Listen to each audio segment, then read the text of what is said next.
This is the Brisbane Lions Fancast with Dom Fay and Mike Whiting, and a bit of a flat mood around the club this week, Mike. Yeah, it was a shocking performance on Sunday, wasn't it, Dom?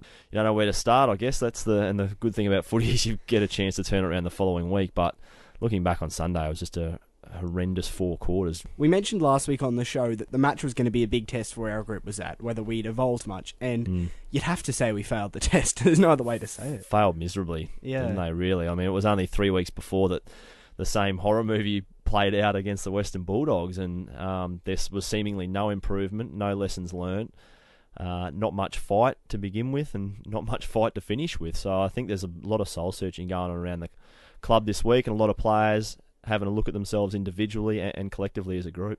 There were so many times the Kangaroos got the ball and got it to a player in space with no one near him. So that's probably what I couldn't figure out either. We did hear last week there was a lot of, you just call it rhetoric. I mean, there was a lot of hot air and a lot of words coming out and not much substance to them. So it's time for actions to speak. I mean, I guess fans and even the club themselves are probably sick of hearing about what Brisbane are capable of. They just want to see what they can actually do on the field. I've heard many people say this is an issue of talent, that we don't have the midfield required, the group required, and I don't think that's true. Now, whether or not we've got the group that can win a premiership, that remains to be seen. It's a long way away from seeing that. But we are not, 68 points worse than the Bulldogs and however many worse than North. It's not a matter of talent. It's a matter of application, confidence and effort. Yeah, no doubt. The NAB Cup can be seen as a little bit of fool's gold, but it's also been shown to be a reasonable barometer in previous years that if teams do well there, they do well through the season. And it was shown then that the Lions have talent and they've got ability. They've got guys that can run. They've got guys that can use the ball. They've got guys that can apply themselves and run 4 quarters out. We just haven't seen that in the first month. And like you say, it's simply a matter of application and desire by the looks of it. I mean, we can hear that the players want to do it, but they haven't shown that yet. I suppose what the disappointing thing is all the word throughout the pre-season and leading into round 1 was our focus is on the first 5 weeks. We just want to get those 5 weeks right and go from there.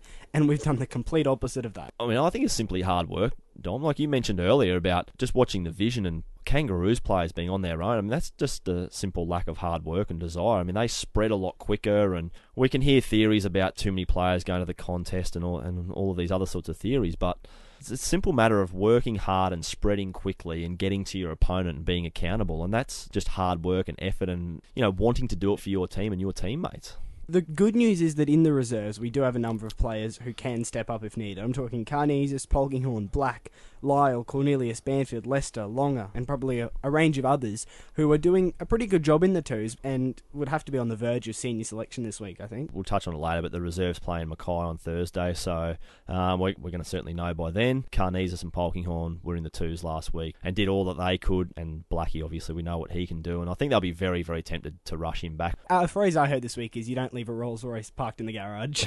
Yeah.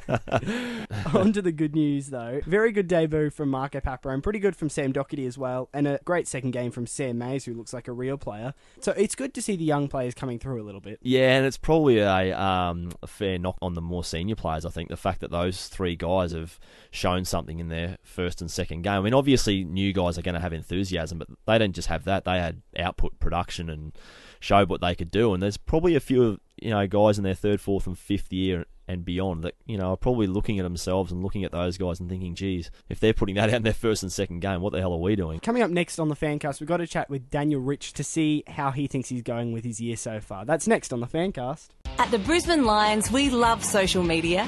Liking our fan page on Facebook or following at Brisbane Lions on Twitter is a great way to keep up to date with the latest Lions news and access exclusive behind-the-scenes content. You could also win some great prizes by entering one of our online competitions. Joining us on the Brisbane Lions Fancast is Vice Captain Daniel Rich. Now, Richie, I'm just going to kick it off with a question. Everyone's wondering, what's gone wrong? Oh, mate, I wish I could tell you as well, and I wish we could all tell you, but I think it's just a variety of little things.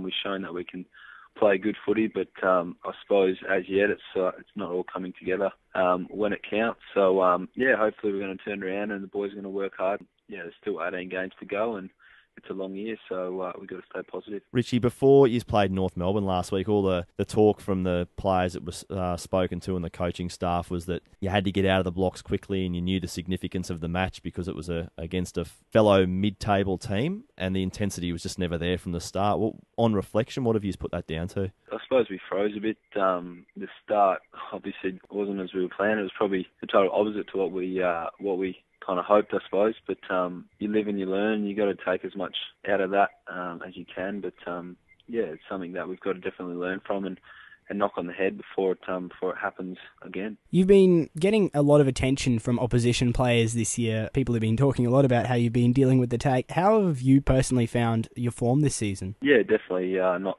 to where I want it to be and where I need it to be for the boys and for the club. So I'm still in a learning phase in terms of dealing with those types of things. I suppose I'm still quite young in age, but I personally want to be able to beat my taggers week in, week out. But as I said, I'm still in a learning phase, and I'm definitely not going to give up. So it's a testing time, but definitely going to push through and hopefully come out the other side. It's also your first year in the leadership group, Richie. Have you found that extra burden on you in the first few rounds? Do you think that's had any impact on your form so far? I wouldn't say any extra burden. It does have the extra responsibility, I suppose, to lead the team, but I don't think you have to change too much.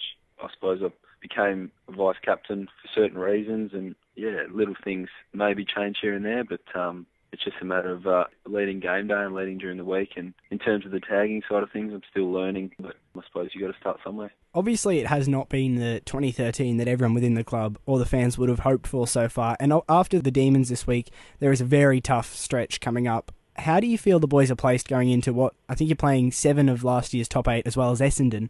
How are you feeling about that patch? I think the boys are excited. We've shown in the past that we do enjoy playing big games and playing teams that are so-called better than us, and the boys definitely don't mind being underdogs, but would obviously rather be one of those teams and be a team that kind of teams fear playing. Talking of that, Richie, I guess you've got Melbourne this week.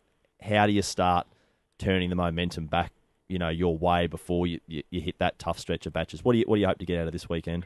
I think it's more, I suppose, getting back to the way we want to play and the kind of style we want to play and the things we want to do, and being able to do the basics well. Is when you're doing those things, and the other things can kind of come. But it's probably more of a focus of preparing well and looking after one another, and I suppose doing the basic team things that matter most. Marco Paparone and Sam Doherty debuted on the weekend, with Sam Mays playing his second game as well, and all three of them did quite well. What are your thoughts on those kids? Yeah, those three have kind of epitomised the hard work of the younger group over the pre-season, and they definitely deserved a game. Obviously, Maisie's played the week before, but Paps and Doc definitely deserve the run. I think they all playing good footy. Their enthusiasm that they bring to the group is good. So, they're definitely going to be stars. It's a big call to say stars, but they're definitely going to be very, very good players for the club. Does it make it a few of you sort of slightly more experienced guys sit up and take notice, Richie, when you see that the first and second gamers were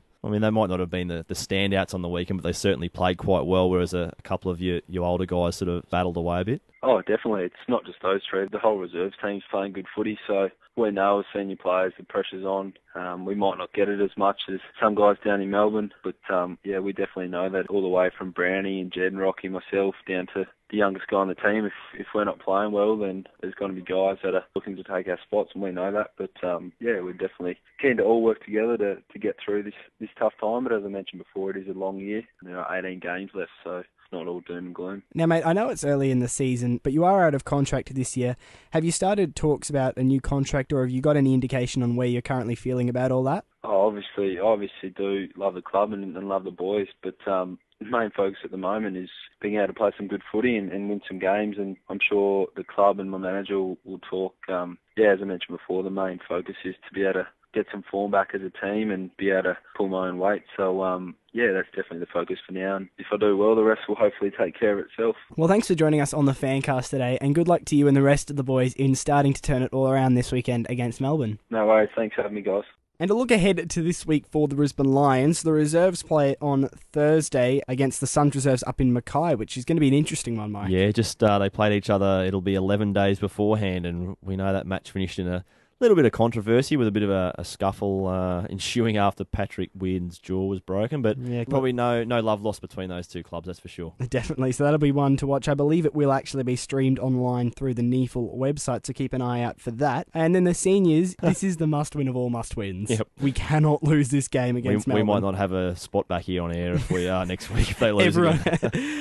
So that's at the Gabba, Sunday at 3:15. The boys really will need all the support they can get, so I know things aren't going great, but it's going to turn around, and they need everyone there to help them do that. Yeah, now's your chance to get out and show your support. Like, true fans are there through thick and thin, as we know, so get out there and spend a few bucks and get out and support the Lions. And it's actually going on Channel 7 live all around the country, so it's their Sunday afternoon game, so you can catch that anywhere in Australia. And that's it for the Fancast this week. We'll be back next week, and hopefully things will be a little bit better by then, Mike. Be nice to have something positive to talk about, won't it, Dom? It definitely will be. That's us. Bye. See ya.